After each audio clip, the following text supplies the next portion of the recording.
Awesome. Well, thanks for coming on. And most importantly, I've obviously had 2 or 3 chats with you now over the phone, but for those that haven't had the opportunity to meet you, how would you describe yourself and what you do and who you look after? So a big part of what we do is a disproportionate amount of work that we do comes down to a couple of two to three different areas. But yeah, within that, it's built the men's personal development organization that we've put together. I've been running it for the last 7 years. I had a look at some of the work that you've done, and we've had a chat as well, Justin, over time, and it's very comprehensive. Like, I've interviewed quite a few men, and when I had the chance to, before I interviewed you today, go on your website, have a look at your 12-week program, your curriculum, how you set it out. It looks absolutely sensational, and I guess the melting pot of all of that, what everything sort of stems down to, as you said, poor self-worth. And I guess before I interview anyone, I always take a minute to ask them a question if they got the opportunity to speak to a number of men around a specific topic. If they were given the opportunity to do that and they had their TED talk, so to speak, what would it that you've been inclined to talk about? And you really stated that one of the most important things is that human dysfunction stems from lack of self-worth. So can you give me an idea of what that even looks like for people? Yeah, absolutely, man. I appreciate you putting the time in going for a bit of an exploration. It's the old website. Wesley see the new one if you're happy with that one. It comes down to 3 key areas, man. We'll look at the overarching theme of how do we undermine ourselves, and like the biological markers, the biological needs that we're looking for in and around love and connection. The way that this will manifest itself most significantly is through our romantic endeavors. So, a lot of the message that we put out is centered around that in particular, because the relationship that we have with ourselves it'll reflect itself in the relationship that we have with someone else, or the people that are around us that we attach or are attracted to match our own level of self-worth and emotional development. So where we might look at, it's just the partner that's the problem, it's a partner selection criteria that I've got to tighten the bolts on. It really is about, okay, that's the mirror to who I am, that's a projection. I've got to have a look at myself, which is the gift, that's the opportunity. So when we look at the root cause of all human dysfunction, you look at, I'm writing a book at the moment called, I've just finished writing it and it's getting edited now. It's called Fuck Therapy. Be controversial. It's going to stir some shit. But at the end of the day, I like to be real and transparent and straight to the point and say the things that not a lot of other people would like to say, and wear the brunt of that. But it comes down to poor self-worth, which is the relationship that we have with ourselves, emotional underdevelopment, and then it also, parts of that will give another symptom of that is personality adaptation. So you might see things like the people-pleasing personality types, fixers, rescuers, those types of archetypes that are built into poor self-worth. And it's all part of the ego's need to feel validated and loved and accepted and approved of. But what that causes us to do if we have poor self-worth, which is there's an inverse relationship between shame and self-worth, right? So the higher the shame, the lower the self-worth. And shame is there's something fundamentally fucked up with me. There's something broken. There's something irreparable. There's something not quite right about me.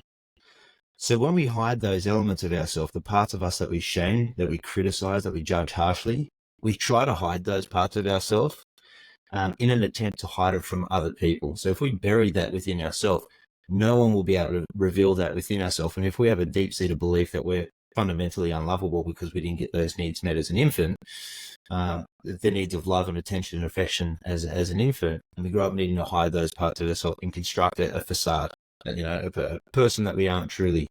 We might hear people call these masks to fit in, and that's all part of the personality adaptation. So the whole constant ongoing theme in the back of our head is it's like that constant ongoing drive to not face the real truth of what we believe to be the real truth. Am I really not lovable? So that affects every aspect of our existence. If you had poor self-worth at one end of the bell curve and you had high self-worth at the other end of the bell curve, what would a person with high self-worth show as their characteristics? True vulnerability, man. True honesty and vulnerability. That would be the markers of that. So there wouldn't be, and full self-acceptance as well. So there wouldn't be the need to hide parts of themselves. You would see in a relationship planning, you could see vulnerability. There'd be exposure about insecurities as well, because we're all living organisms on planet Earth. We all have insecurities. There would be the expression of that. If I'm lying to you, then I'm lying to myself, and we have to ask the question, why am I lying? If I'm defensive to you, then that's a built-in distancing tactic. It's preventing you from seeing something within me. I don't want you to get too close. So that's that automatic response. And so it's like, well, if you get a little bit too close to me and you see me as despicably as I view myself, you'll run off into the night and leave me. And so the greatest fear for someone who has poor self-worth typically comes down to two sides of the coin. Either attachment fears, which is the inability to bond emotionally with somebody else, get too close to them. It's kind of like your translation. The closer I get to you, the more of what little sense of self I actually have, I have to actually give up. And the other side of the coin is when I get too close to you, I lose myself, but also I'll end up losing you and myself because I attach too much. Okay, so the two sides of the coin. So on the other side of that, which is true vulnerability, is I am prepared to expose all facets of me, and that's intimacy. I'm going to give you the gift of seeing me truly for who I am. And I've accepted these facets and deficits and flaws and imperfections within myself, knowing that makes me perfect as it is. So vulnerability, which is full exposure, transparency, again, full exposure, honesty, full exposure, and just it comes down to self-trust. Do I trust myself? In the dating world, obviously dating and relationships, as you're sort of alluding to in that piece there when you started talking, obviously, when people are meeting you for the first time, if someone shows up and they are fully vulnerable and fully open and fully transparent, it may not be the most, I guess, easy to resonate with person, right? It can be a bit full on. So yeah. Yeah, it can be too much. So I mean, is there a stage at which people tend to open themselves up? Like, should we have a little bit of a guard? Should we have a little bit of a facade at the very beginning because we're not wanting to give everything straight away? Such a good question, man. I'm glad you asked that one. The vulnerability, it happens in layers as well. Okay, so it's like, if I was to give everything over to you, can I trust you with my emotions? Which then also comes down to self-trust as well. There are two ways of looking at this. There's an actual constant ongoing unfolding in that process, which is, the whole intimacy element. I've got to meet you at a surface level because that's the depth of the connection that we already have right now. As we start to explore the romantic endeavor and parts of one another, and we start feeling more comfort in doing so throughout that exploration phase, I'm giving you a little bit, you're giving me a little bit. That allows us to test the waters at an unconscious level, and that allows the nervous system to relax and feel calm. And so I think there's a constant gradual ongoing. A lot of people think, they hear this love at first sight. That's called infatuation. And it's kind of like, I've observed this through a number of years as well. And also, my past romantic experiences where we can fall too fucking hard too quick. Okay, the person methodically learns what's beneath the props, that we present to the world. It's, you said you want to lead with your strengths and show parts of yourself. It's like, well, there's elements of the ego that are very much upholding that, right? So if I can present my best version and only my best version to you, that's all you get to see. If I can learn who you are, what your likes are, what your interests are, then I can get into rapport with that. This is called love bombing, learning about someone at an intimate level and then meeting those needs and hitting them precisely as it needs to be. That activates that feeling of infatuation. Oh my fucking God, she actually sees me for who I am.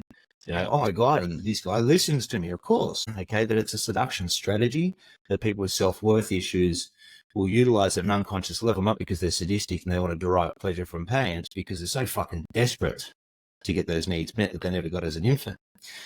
So I think there's a constant ongoing unfolding of that, which comes down to trust. And what's trust come from? I think trust comes from consistency. Observing someone. I think trust also comes from our own inner instinct. So for a lot of them, are dissociated from the full spectrum of feelings and emotions. And that's because, well, there's a number of reasons for that. There's childhood conditioning that causes developmental arrest, but then there's also another part to that, which is, as we know, social conditioning. If I was to express my feelings and emotions, and you were to criticize me because there's the perception that men are weak or we're pussies, we can't express that vulnerability. We're going to be, we're going to be outcast from the tribe. I'm going to suppress that part. So everything that we do, we're just training ourselves, whether consciously or unconsciously. Now, if I'm training myself to suppress my emotions, then I'm going to be disconnected from my inner instincts that might tell me in the gut feeling, this person's not safe. So that keeps us walking in front of oncoming traffic in our romantic life. So I think there's a process of I'm totally comfortable with myself. I'll go as far as I want to go, knowing that I have actually healthy boundary conditions that I can practice if someone was to take advantage of me, which is a fear. So that's self-trust. And then there's also the organic process of it's a giving and receiving dance between the two. So if we've got that consistency, seeing someone's behavior, words and actions that are congruent with one another over a period of time in multiple different social settings and multiple little tests to see if that person is who they say they are, that'll allow us to calm the nervous system a little bit more. And it won't be infatuation, because love takes time to develop through that period of trust tests and passing of the test. And it's just like it's like the building of the foundations so we can open ourselves up to vulnerability. That's a long-winded one, man.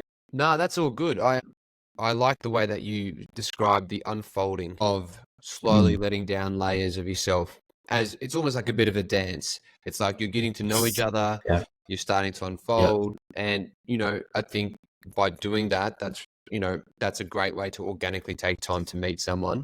And on the flip side, speaking about love bombing, I always hear girls talk about love bombing, but I never hear blokes talk about love bombing. Most blokes don't even know what love bombing is. So it's but women do it too. There's a very specific personality disorder. It's called borderline personality disorder, and it operates. You said the word spectrum. It operates as a spectrum disorder. But basically, what it is, it's seriously low self-worth, and they have the emotional age of probably like a toddler by no fault of their own. But there's a lot of look at it this way: if you go through the most vital developmental periods, the infant periods, ages 0 to 5, 0 to 7, depending on the literature, wherever you want to read. But it's roughly speaking, within that time frame. The most vital development period, because we're gaining a sense of who we are, our value proposition. We're looking at God, who is our mother and father, but in particular mother. It's the maternal bonding, which is the most important thing that happens during that vital developmental period. So if our perception of ourself is based upon the reflection of our mother, and she has an inability to meet our needs, we begin to ask ourselves the question, what's wrong with me? There must be something wrong with me. Not there's an inability or a developmental issue with mother or whatever it might be. It always comes back to us. There must be something wrong with me. That causes a lot of pain. There's a lot of shame that's attached to that too. So if our environmental conditions are pretty chaotic and dramatic, and it's a constant push and pull with love and always out of reach, and we never get stable ground emotionally for us to really feel the full spectrum of feelings and emotions, have that experience, and we learn to shut those feelings and emotions down. That causes something that's called developmental arrest. So as our chronological age, I'm 38. Someone else, a lot of the clients we work with are in their 40s and 50s, 60s, just graduated a guy that's 72. Wow. Killing it. Yeah, man, amazing. Good guy. Relationship with the rocks. He was living out in the fucking, because a lot of the guys that we work with are over in the States. He's living out in a trailer in the back of his property, and they're just wrapping things up, talking about assets, split everything. And since we started working on a lot of the vulnerability and developmental issues that he was having, he's now reconnected with his partner. He says it's the best relationship they've had in fucking 20 years, which is why it turned things around very quickly. But the thing is, 70 years old, but he had the emotional age of a fucking toddler. This is pretty consistent with a lot of men that we work with. Okay, so you look at maturity. People don't even understand what maturity actually is. It has nothing to do with that chronological age, because it can be so perplexing to see someone that's in their 40s acting like an infant, because our maturity is it's dependent upon our emotional age. So we've got to get people reconnected back to their feelings and emotions, and they're just chemicals. It's just a state, but we have so much shame around doing so. There's a very masculine way to do it, but it's contradictory almost, because feelings and emotions is very abstract. You can't bottle it, you can't contain it, you can't hold on to it. It's intangible, but it's very real, and it exists inside of us, and it drives all human behavior. So dysfunction stems from a dysregulated nervous system, constant ups and downs, oscillating up and down, up and down, up and down, up and down. So if someone's nervous system's chaotic, it'll then dictate the behavior, and then so you see someone's life that's quite chaotic, unstable. How are we meant to know that we have had, I guess, emotional underdevelopment at an early stage of life when we're older, simply because not a lot of us have the awareness that we have had emotional underdevelopment. Like, how does one even start to become aware of that? And is it only through people having difficulties or problems or negative feelings about themselves do they need to inquire about that? Yeah. It's a really good question, because for a lot of us that had a lot of pain during childhood, there's a, what would you say, there's a direct relationship between the amount of lost childhood memories and the amount of pain that we had to endure. That's because neural pathways are developed through an experience and emotions. So then it's part of the trauma response to block it out, basically. It's not that we lose it just goes to the unconscious mind, and millions of bits of information we're processing per second, but we're only capable of consciously processing 5 to 7 bits of information per second. So you look, there's a lot of information that's just bypassing the conscious mind. So that answers the first question about why can't we look back at sometimes our childhood experiences. It's because it's been blocked. Okay. Next part of it is, how do we know? It's not like we need to go on a deep exploration and say what areas of me are impaired or underdeveloped. I think naturally what we should be doing is looking at the type of life that we want to experience and going after that, and then just letting the natural consequence of moving closer towards those outcomes. The challenges that are associated to our developmental challenges, or deficits, they'll reveal themselves and they'll expose themselves.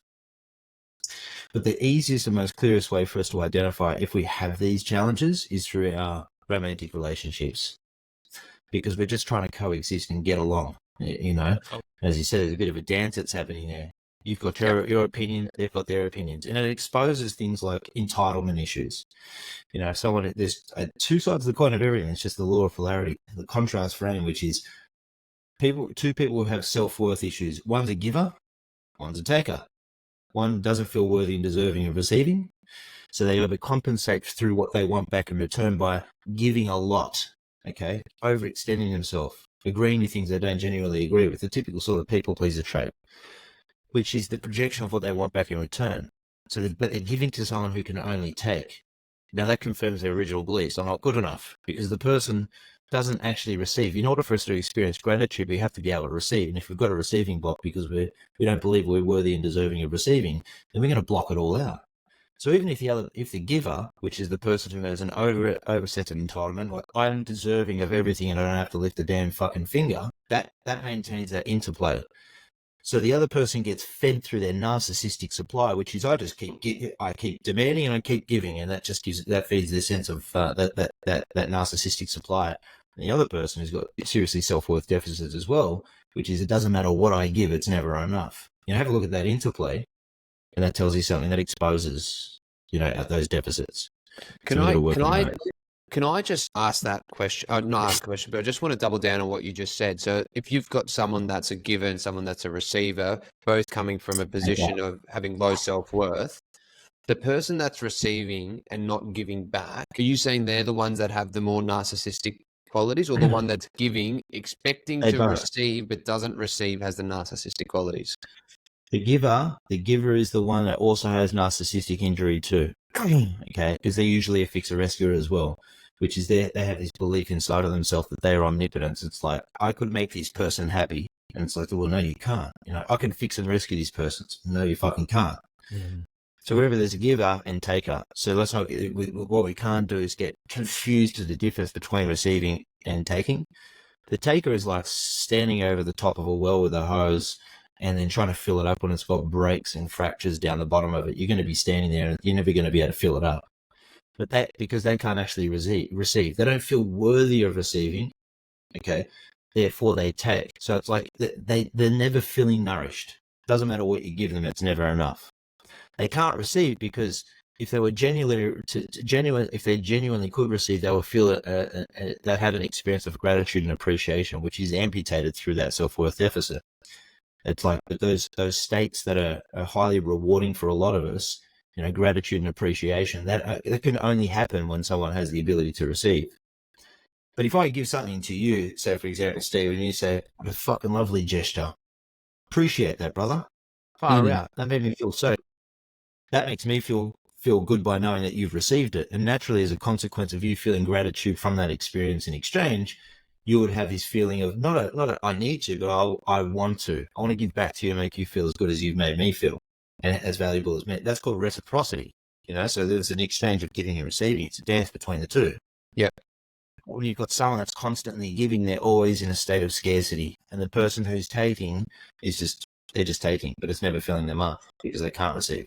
Does that make sense? Makes sense. Yeah, I just wanted to double down on that and clarify that, because if you're listening to it and you maybe not, you got lost in the dance of that a little bit, then geez, we're dancing along today. If you my ADD kicking in, man. I go on these little tangents, swing back around. So yeah, all good. There was something that we communicated via email before our conversation today, and that was an interesting thing that I read, and that it was an idea that a lot of mental health issues are not issues of the mind, but are rather emotional issues.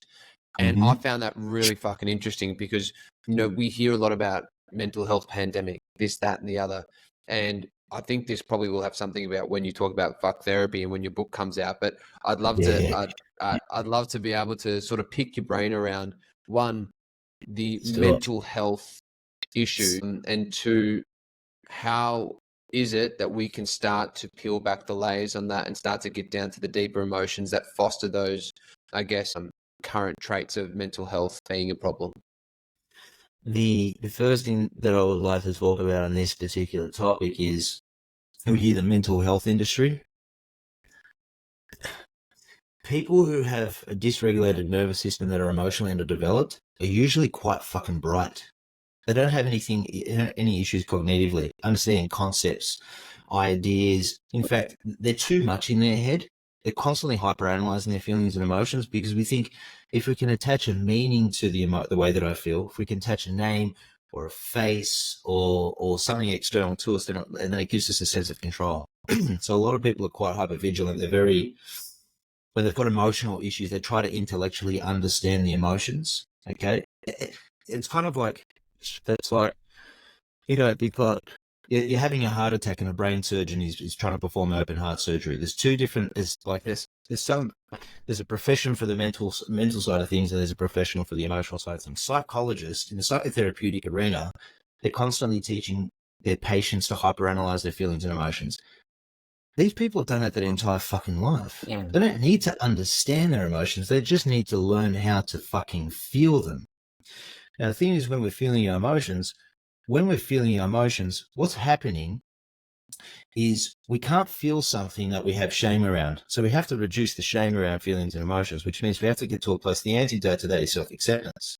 Okay, so accepting the fact that as men, we're going to have feelings and emotions. That makes us human. Okay, otherwise we're just going to turn into a robot. Next part is we've got to kind of really pay close attention and narrow in on what specifically am I feeling and where specifically am I feeling it? Located where it sits in the body. You're getting a deeper connection to it. There's a three with the coaching certification that I run.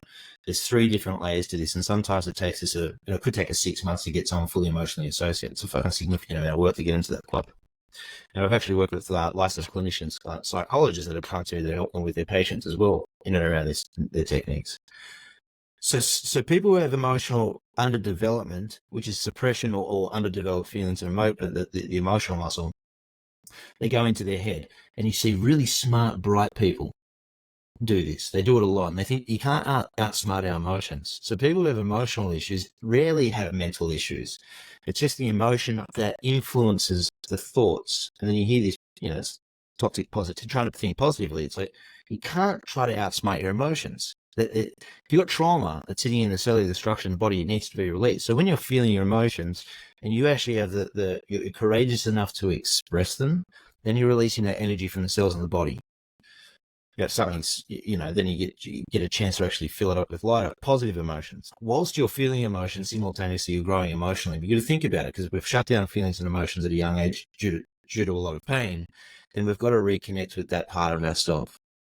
And so as we're reconnecting with that part of ourselves, we're actually maturing, because we're developing that part of us. Okay, so whilst we might, again, chronological age might be in our 30s and 40s, we might have the emotional age of a toddler. So if the only way to build that muscle or for that to mature and develop is to actually feel. And that's a challenging thing. But a lot of us are so fixated and stuck in our head that we have you can't be simultaneously in your head hyperanalyzing problems and pain. Tell you what ends up happening is people that live a lot of anxiety conditions, hypochondria, general anxiety disorder, which is, low to moderate feelings of anxiety, never really feeling safe in the world, feeling safe in their own body.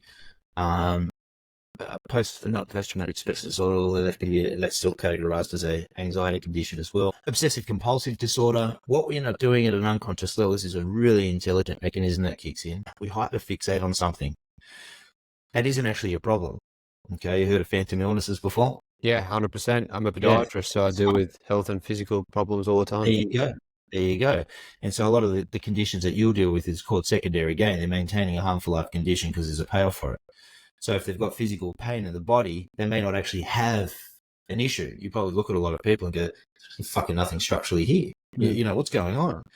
But if they're manifested, they're fixated on a particular condition or a problem, so they get to complain about it, that keeps them maintaining a harmful life condition because there's a payoff. If someone's complaining about something, they usually get sympathy. Okay. But anxiety conditions, when we have a condition that causes anxiety, the anxiety is there for a reason. The reason why they say wherever there's depression, there's anxiety, because people don't want to feel depressed, because they have a fear around feeling depressed. So anxiety becomes a surrogate emotion. It steps in to do the work for the emotions that we don't want to feel. So if you've got feeling inner emptiness or inner deadness or a lot of sadness or grief or something that we haven't dealt with, and we try to bury that, then we can manifest physical health ailments or psychological conditions, which is cognitively, that's where it becomes a mental health disorder. But it has nothing to do with they're trying to deal with the mental health disorder as opposed to what's driving the mental health disorder. And it's the darker feelings and emotions that someone doesn't want to feel. So anxiety is triggered by a fight or flight response. I'm scared to feel the dark emotions that sit beneath the surface of the anxiety. So I'm going to operate at this level. The anxiety is here. The mental health disorder is up here. Mm. So it's like, well, instead of dealing with the surface level stuff, why don't we deal with the root cause of the issue, which is, not wanting to feel uncomfortable feelings and emotions, but they're always going to sit there, and then we construct our life in a way that has us avoided drugs, alcohol, porn, sex, masturbation, working long hours, and chaotic relationships, anything that hyper excites us, that stimulates us, and that's the manifestation, how we create and structure our life and maintain it in a way that has us avoid. That's an avoidance. That's a hyper controlling avoidance built-in mechanism. So then obviously for a lot of us, that are working a lot, maybe we have families, maybe we have dependents, maybe we have ways that we have to show up, right? And whether it's in the workplace or at home, feelings come up. Now, it may not be the time for those feelings of yours to be shown, right? Because there may be other things at play. And so where is ground zero for making time for yourself to be able to explore how you felt maybe a day ago, a month ago, a year ago? Where does that even start? Because I'm sure a lot of people go, I feel like shit. And then you go, well, I don't have time. I don't have time to feel like shit. So, I have to move on with things. So then how do we structure being able to dissect our feelings once those emotions have already passed? When people say I don't have time to deal with this shit, what they've unconsciously done is structure their life in a way that prevents them from having the time to feel like shit. Can I then rephrase the question, Justin? Let's say they don't have time in that moment to feel it. Yeah, so they're at home, they're at work, they're about to go into a board meeting, something's come up, their partner's cracked the shits at them, their boss has said something to them, they feel this like horrible feeling, but they can't afford to let their emotions come out at that point in time. How do they go then back about if they make time, let's say, to start to break this down? Yeah. So I'm going to go back to the core of it, because there's a lot of like compounding effects there, and we've got to think about how did they create?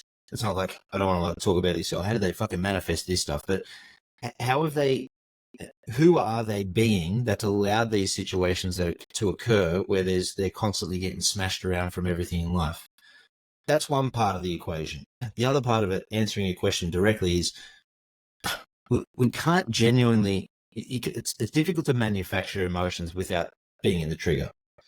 Okay, so it's like, I felt anger back there. Fucking let me get back into that state of rage because I want to go and punch the pillow and get this shit out. It's very difficult in a specific moment to sit there and try to manufacture a specific emotion. So then it's kind of like, if you can in those moments, excuse yourself. And there's, there's different tools for different themed emotions. And it's like anger, for example, or rage that sits under the canopy of anger, hurt sits under the canopy of sadness. When we slow down and we create stillness and time and space uninterrupted, no phone, no nothing, the emotion wants to come out, the body wants to heal itself. It's just how we're wired. The body wants to heal itself.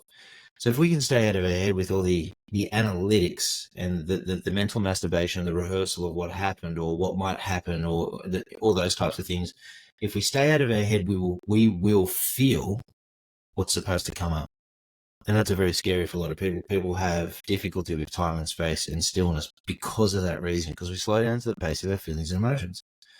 So if you're running a fast-paced life, you got to think about, okay, now I've got this, I have this commitment, I've got to look after the kids, I've got my wife, I've got, work, and then I've got to go and donating time to the local, football club or whatever it is. There has to be a conscious decision to be selfish, which then allows us to be selfless. It's kind of looking after ourselves first before somebody else. And if we're going to keep running a fast-paced life, then we're never going to get to the core of it. And then what will end up happening is the universe decides for us, and it'll implant a physical health ailment for us, because you're obviously in states of fight or flight. Your body isn't operating healthily. Therefore, it will manifest in some type of physical health ailment, like cancer, for example. You go to a cancer ward and you're like, oh, these little soft, cute little people. It's fucking so much suppressed rage in there, in those souls, Yeah. So we have to create time and space, and then we have to have the courage to actually lean in and feel what we've been unprepared or unwilling to feel in the past, because uncomfortable feelings and emotions, for those who have spent their entire life trying to dodge them, is pretty damn scary.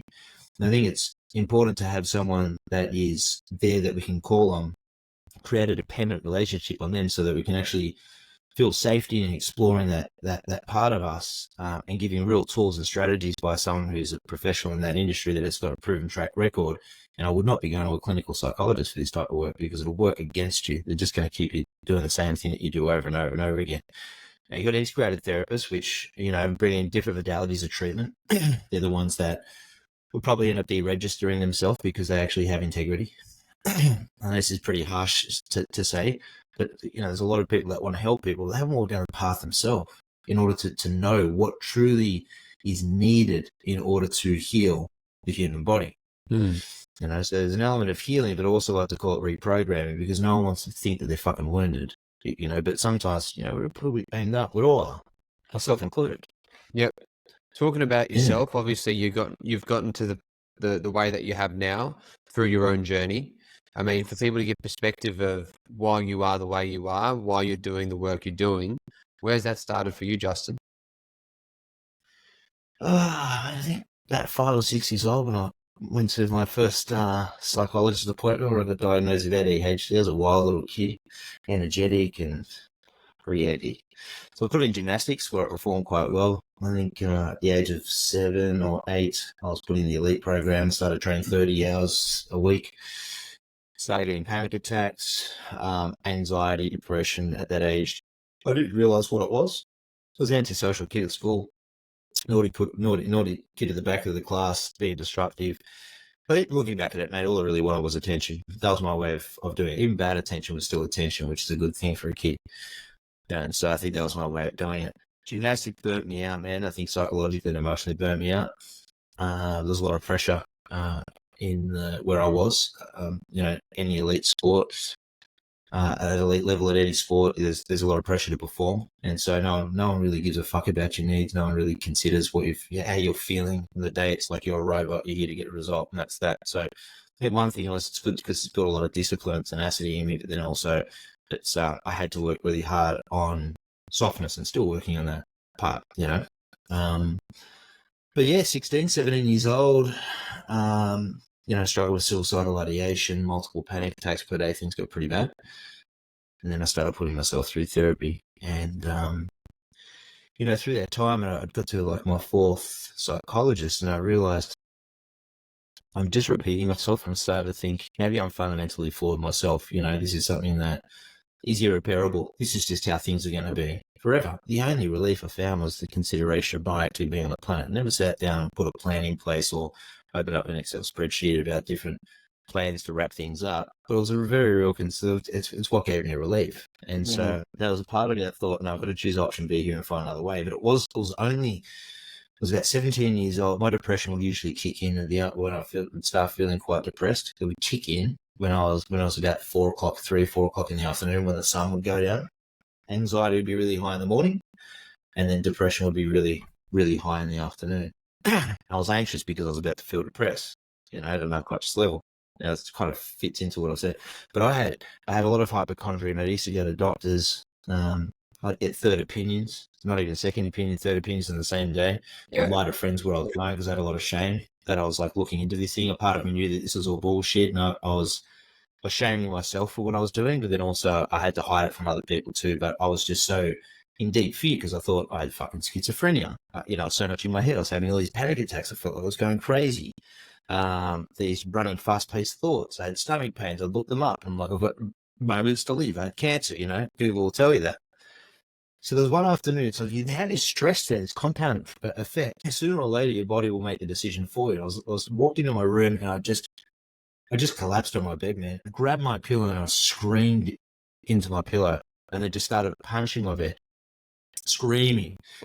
Now that went on for I can't remember how long it went on for, but what was underneath me was just so much hurt and pain, that I just started crying. And you ever one of those cries where your body's convulsing? It's just like, this is a deep fucking primal purge, and you're like, fuck, man, this isn't even mine. Where did this come from? Like, fuck me. So then I cried for about 30 minutes, and then I had that feeling of an afterglow. You have a good cry and you just feel like light afterwards. It gives you a bit of relief, and you feel a bit fatigued and knocked around, but yeah, it's kind of like that afterglow. That was the first time, Steve, that I felt relief in 2 years, man. And I thought, far out, that was good. Next afternoon, funnily enough, exact same thing happened. The day after, exact same thing happened. I thought, this if I could just get myself to a position where I'm that depressed that it causes anger, then that anger causes me to be sad, and I can cry again, then I can hang on to this. This is my hope. So I went into my room and I sat on the end of the bed, and I remember feeling these like nervous tension building up, and I'm sitting there on the end of the bed thinking, fuck, man, something like this, I've got to go in. I had this feeling of courage, like a warrior, like about to go into battle. Sat on the end of the bed, I closed my eyes. I'm like, I'm going to make myself feel so fucking depressed. So I remember locating where I felt in the body, and I was deep breathing. And then I noticed the feeling come up, and then it just dissipated. And I was like, fuck, that's interesting. And it reduced by at least, 50, 60, 70% within like 60 seconds. It was wild. Next afternoon, did the same thing. Same thing next afternoon. I thought, maybe all I've got to do is just feel this stuff and it'll just release it. So then I started doing that. And that was my first insight into feelings and emotions. I was like, fuck. And now I forgot about it. I moved away from it, started going in my head again, and then moved into it. And so, it was after a pretty challenging relationship breakup that I was reminded by these tools by a coach at the time. But actually, she should be a therapist, but she's not. Like, old wise lady, She said, I'm going to give you some tools. Here's what they are. And I'm like, light bulb moment. I'm like, fuck, I was doing this shit when I was 16, 17. She goes, yeah, that's your intuition. You got to listen to that stuff. But if you're not connected to your feelings and emotions, you're not connected to that part of yourself that will give you that insight. And so there's just intelligence that's built into our body that we can't get access to when we're running a fast-paced life. And the only way to gain access to it is to slow down through stillness. And so that's a constant ongoing practice for me now, even more so these days after having that psychedelic experience. But yeah, man, that's where it's all started. And then the gradual, constant, ongoing, mistrust for the psychotherapeutic industry. Not that I have a problem with them, psychologists, but the industry itself, I feel like it's pretty far behind. It's great for some things, but not with, dealing with depression and anxiety and getting people truly well and across the finish line in their wellness. I think it's maintenance-based, management-based. It's not outcome focused. It's not, let's get you across the line here in your wellness, man. I just think it lacks the skills, tools, resources. It's a big call, man. I think it's actually outside of the scope of practice for a lot of them to get people genuinely well. So do you think then that's because a lot of psychologists haven't gone through their own self-healing journey? Bingo. Reading from the book, man. Yep. The clinical approach is part of that, which is really valuable in understanding. Okay, the understanding conditions. Well, the condition is only it's a set of look at the diagnostic statistic manual of mental health. You'll see DSM-5. You'll look at how like a diagnosis, a clinical diagnosis. It's puts it into a category that can say, okay, this is the treatment plan. But for 90% of the fucking population, it's not going to work because they're not working on what drives the compulsions, what drives the behavior, what's driving the dysfunction, which is a dysregulated nervous system that causes people to behave in certain ways that results in outcomes that forms and validates the beliefs that they have about themselves. So if you start working on a core issue, the relationship that someone has with themselves, then they don't stop behaving in certain ways. Education is really important to give us awareness around why we're doing what we're doing, but without tools and strategies, we're just going to keep repeat offending. So I come back to your question. I believe that is the truth. How can I take someone down a pathway I need to go down myself? I mean, that's what mentorship is. That's so then you've spoken then about tools a lot, right? Yeah. And obviously that is something that I'm hoping, there's obviously there's a whole array of tools in your toolkit, but Yes. with slowing down as being the first set of conditions to put yourself in, what are the tools to meet that condition in order for someone to be able to take the best first step into being able to get a bit of self-inquiry so that they can make positive change? The way that I did it is I started to question myself for me to get awareness first. So we can't solve a problem we have no awareness around exists, right? So if we were to write things down on paper, we can see it's now tangible. It's not just a thought. We can actually see, okay, I did this. And then we got question our motivation. What was it that made me, what was it that drove that behavior? Someone, goes and gambles, for example. If you can link it back and you can say, okay, what was it that what happened just before it decided to gamble? Then we can work out what kicks off that strategy. Okay. And so then you can look at, okay, it was that. So then you can write down what it was, feeling empty or bored. Bang. Okay. What was it that drove this dysfunctional behavior? Okay. So when I say dysfunctional behavior, what are the outcomes that we no longer want in our life? So some people want to say arguing with their partner, or, it might be drugs and alcohol. There might be a porn or a sex addiction or something like that. The constant ongoing need for external validation or whatever. So if we ask ourselves the question, what is it that's driving my behavior? And when you said self-inquiry, that is the inner inquiry, the exploration of who am I and what's driving me to be me. So you can have a look at all those things there too, okay? And I'll guarantee it's always going to come down to trying to sidestep or avert uncomfortable feelings and emotions. The only way to get to the core of those feelings and emotions is to slow down, because anything else is just going to be a distraction that takes us, what separates us from our body. Okay, it's called dissociation. So the way that I like to do it is look at the things that are distracting us, and if they're no longer there, then they're no longer distractions. These things are fucking really bad distractions, and I've had to turn this over because I keep looking out, I get messages and stuff, and it's like, part of me doesn't want to admit that, but the truth is, I'm like, that's a distraction. TV is a distraction. We get home at the end of the day and, it's that can also be a triangulation element. Prevents us from, it's an inclusion of a third element that dilutes the connection between two people in a relationship, watching TV, having a kid, having a pet. So we look at what is the distraction? How have we structured our life in a way that's just distracting us from who we are? And how do I explore more of me? Time, stillness, and a lack of distractions. Take yourself on a walk first thing in the morning, sit down and actually just feel what you're feeling. My suggestion is, especially for the guys that I work with, set your stopwatch, okay, 3 times a day, morning, midday, and afternoon.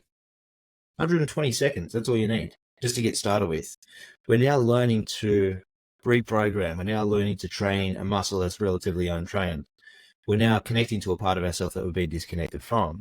So in order to build a healthy, accepting relationship with ourselves, we've got to get connected to those parts of us that we judge and shame, that we try to disconnect from. So time and space and stillness will allow us to, if we can stay out of our head and just for 120 seconds, close your eyes, deep breathe, and just pay close attention to what you're feeling and where you're feeling in the body. And if you can stay out of your head and feel what you're feeling for 120 seconds, and you do that 3 times a day, That's a great starting point. So now you're getting familiar with that part of your body that you've been disconnected from, that you've betrayed, and that you've abandoned. Okay, and through a period of time, if you're training something over and over again, you develop a level of development, which is, you want to basically become unconscious competence. So you're not thinking about it anymore, you just feel it. You said stay out of your head. It's really hard, right? It's really fucking hard. So you want to sit down for 120 seconds. We get an incredible amount of thoughts per day. How, like, is it something where, different meditation practices, some have mantras, some work on breathing, some work on, and then you're like, how am I going to notice my feelings when I'm trying not to think? And you're like, fuck, where do I start? I know, man. I know. And that's the practice. And that is the practice. So thoughts will naturally happen. It's about redirecting the thoughts to usually around your solar plexus and your stomach, this region here. You might ask yourself the question, where do I feel? And in the moment, and this is why in the moment work is so important, because you're not going to sit down and manufacture stats.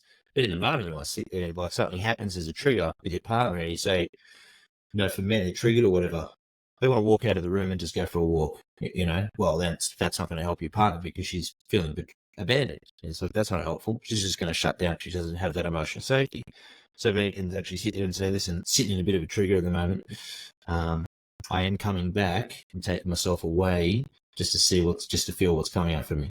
Okay. And so anger, what we should be doing with the emotion is allowing it to guide us to do what it's the theme or the temperament of that emotion. So what does anger make us want to do? It's the most powerful, activating, enlivening human emotion that's available to us in the emotional work as well. In the spectrum of feelings and emotions. So if we're feeling anger, it's quite powerful. It requires a bodily, like a somatic response. So you might have a punching bag or something you can go down and unleash on. Again, same thing as me. Grab a pillow, scream your fucking head off. Get in your car, wind the windows up, put some music on, screaming it off. Do it in a safe space. Okay? But if you're releasing the emotion in that moment, then you're working with it as opposed to against it. Same thing as sadness. It's like, I'm feeling some sadness. If you're sitting there watching it, and I'll do this to the best of my ability. Even if it's people sitting around, I watch something on TV and I've got a friend or, family member or, whoever sitting there. If there's an emotional moment, I'm like, here's my opportunity to feel again, and there's that part of it, it's like, fuck, am I going to be judged? Am I going to be, what are we going to say? I've had this conversation, I'm like, am I involved? That's so beautiful. Like, it's just about going there and doing it unapologetically. And that requires a lot of courage, man. But we all want to do it, man. I think the next craze is authenticity. People just craving authenticity. You see people doing a vulnerable post on social media and everyone gets around and celebrates. It's like, you're the fucking kid, man. You have the courage to do something you would never do. It's like, automatically raises the value proposition of the person that's just being vulnerable. And I think if we can all get a little bit more, develop a bit more courage and be vulnerable with some boundaries around protecting yourself and choose who you want to be vulnerable with and who's safe and who's not, then it begins to build a healthier, more nourishing, accepting relationship in yourself.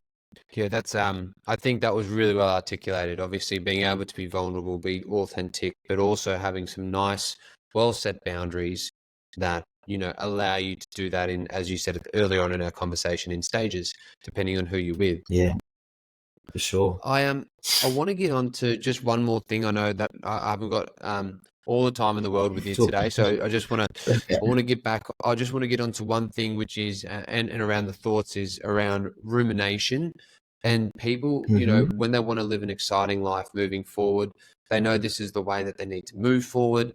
They know that, righto, I've had all this problem, but every time I try to take a step forward in life, my mind goes back to a time where I was broken up, I was not worthy enough, I was, so you have all this ruminating stuff going on through the back of your head. Are there any other tools that can be used in the moment?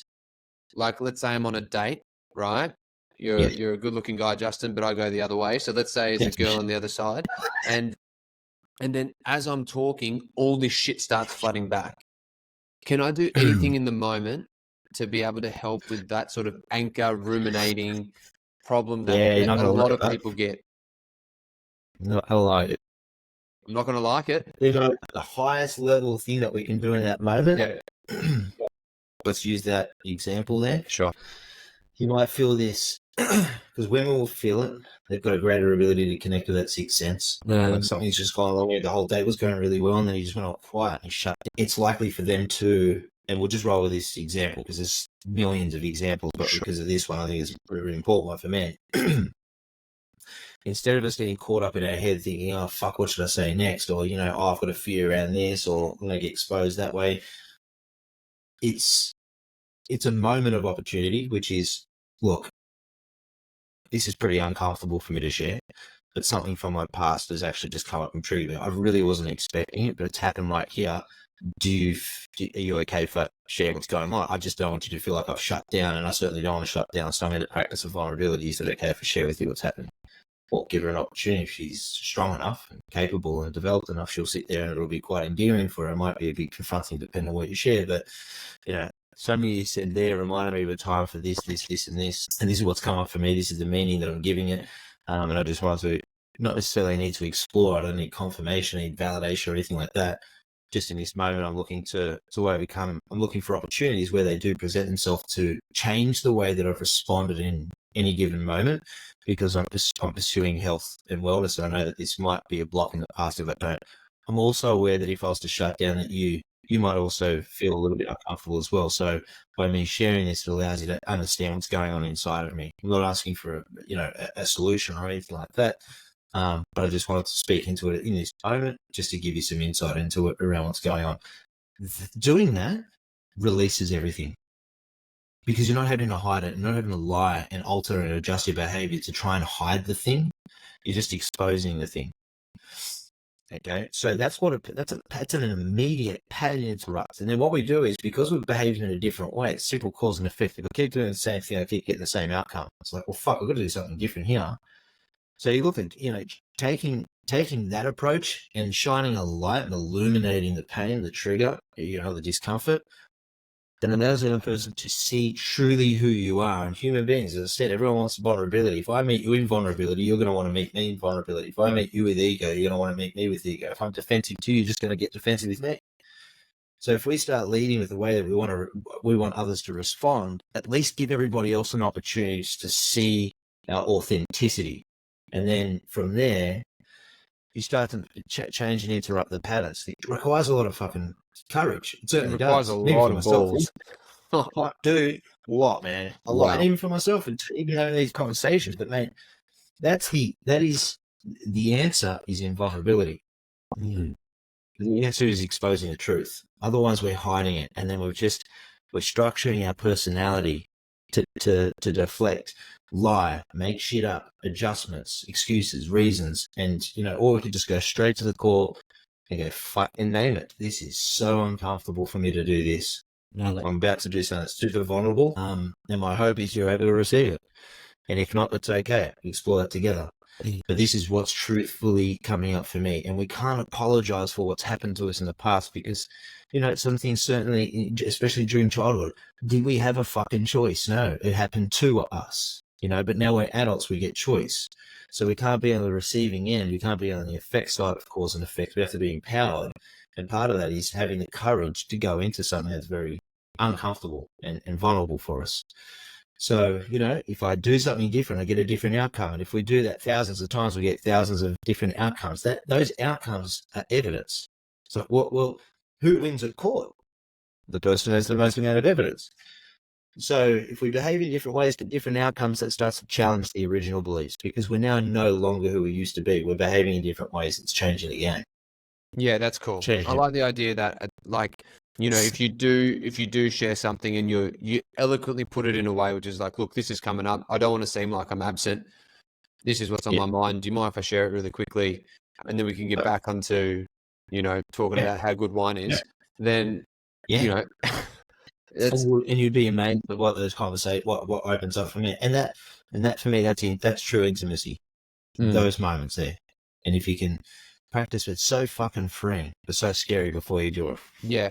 I think, and obviously sometimes maybe the first time someone would do that, if they're feeling that way, if that's coming up for them, they might quote unquote fuck it up in terms of in that one moment, let's say. But you're going to practice, and then, like you said, with the whole screaming in the pillow thing and wanting to get sad thing, all of a sudden, because you've done it a few times, it actually doesn't come back and Normalize it. impact you.